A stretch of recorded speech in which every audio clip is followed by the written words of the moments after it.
More than a dozen states are following California's lead in mandating all new electric vehicle sales be electric by 2035. Diane Moca reports on the growing electric vehicle options ready for off-road adventures and more American jobs. Nearly 14 million new electric cars sold across the globe last year, a 35% increase over the previous year. And Bloomberg predicts sales in 2027 will exceed 30 million EVs.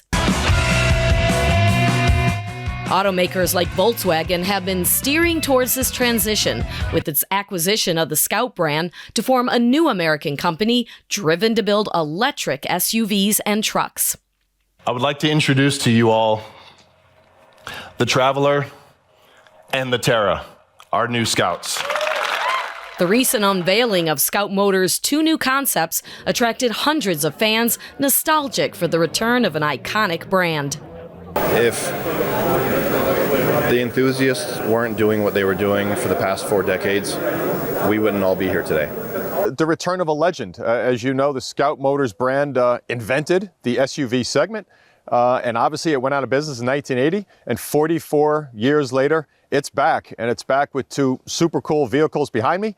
Just like the original Scout from the 1960s, Scout's new EV models put rugged durability in the spotlight. It's got 1,000 pound-feet of torque, so this thing is going to be able to go up the side of a mountain. So it's got this great combination of old-school, proper heritage meets new world ingenuity. Scout Motors is investing more than $2 billion to build a new plant in South Carolina, with plans to hire 4,000 U.S. workers.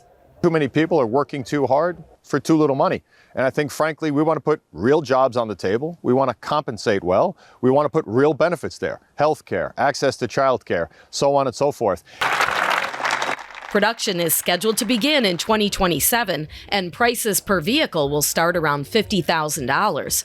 You get what you love about electrification, great technology, great packaging, and then you get a gas generator that allows you to get 350 more miles.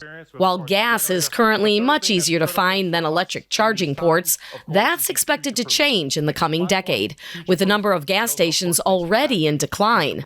The majority of charging will likely be done at home and at work, making stations less critical to drivers and paving the way for freedom from having to pump or plug in while on the road. Diane Moca, Business First AM.